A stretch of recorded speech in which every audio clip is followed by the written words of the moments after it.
This CASA 4x4 is a work in progress. It's driven by the feedback from the investor panels at the Asian Agricultural Climate Finance Summit held in November 2021. We're grateful to our champions who shared the thinking of the panels about the opportunities and challenges for investors in 4 areas. And we're also grateful to our event partners, Grow Asia. This 4x4 has 4 area of insights with 4 minutes to answer each point. What are the issues that investors need to explore in relation to nature-positive agriculture? You'll hear a quick summary of the issues from Jonny Casey, Climate Change Manager at CABI, and then Sami Khan from CDC Group and Shailendra Mishra from NTU Singapore will share the investors' response. Nature-based solutions are one of the areas which are identified as helping us to address both adaptation and mitigation within agriculture. And they help avoid the expensive grey infrastructure that is often seen and often not as appropriate for smallholder farmers. One of the challenges that no single product or service is able to address these issues, and it takes a wide variety of stakeholders to be involved as well, which makes investment slightly trickier when there is no one size fits all, and we need slightly more bespoke implementation in different areas. What are the main constraints for investing in nature-based solutions? A couple of areas that have been flagged by the team are lack of clear role models and examples in the natural based solution space. I think there's an opportunity to bring in new quantifiable evidence to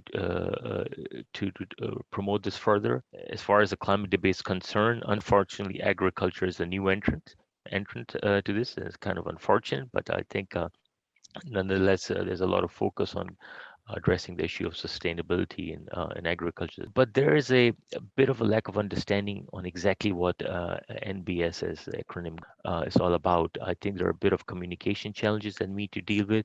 There's a bit of struggle to raise financing, especially for the smallholders who are definitely most vulnerable. Possibly more funds may be required into these regions and other regions like Latin America. For instance, CDC is going to be entering Southeast Asia market.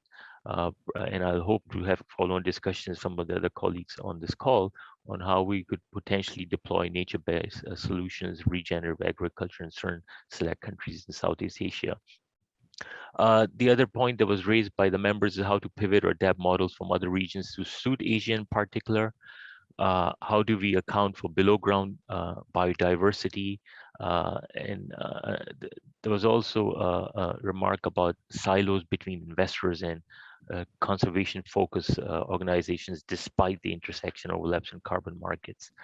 On the second point on what needs to happen for more private capital focus on nature-based solutions, whilst it's recognized that a number of funds are flowing into the conservation efforts, there's still need for investment in replanting and pushing forward the regenerative agriculture practices agenda at the farm level, at the grassroots level, to achieve the conservation goals that specifically benefits smallholders. It was also noted that the multinational brands or global brands are realizing the value is tied with more responsible environmental stewardship versus adoption of NBS at the smallholder level. We have seen this, for instance, when we talk to some of the UK PLC multinational retailers on the importance of walking the talk, and the consumers are, of course, more focused on sustainable and ethical sourcing. Then, of course, we want to focus on increasing smallholder productivity. And the third point, what are the most interesting nature-based solutions and business models for private capital finance? There was some discussion on leveraging on standards becoming more important to consumers. There was some discussion on drip and micro irrigation, more resilient seeds to address some of the issues that we'll be facing down the road, especially in emerging economies where the farmers are more vulnerable to the impacts of climate change in an outsized manner.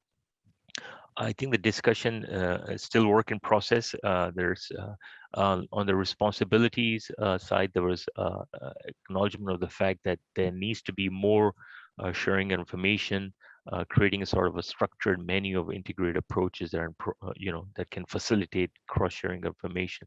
Thanks, Sami. In terms of any other organization we were talking about, like organizations, NGOs such as Grow Asia and CASA, and this is where they can be good examples, and they can of course integrate among all different smallholders and showcase examples. The CASA programme is proud to be building partnerships across the world to drive investment for climate-resilient agri-food systems.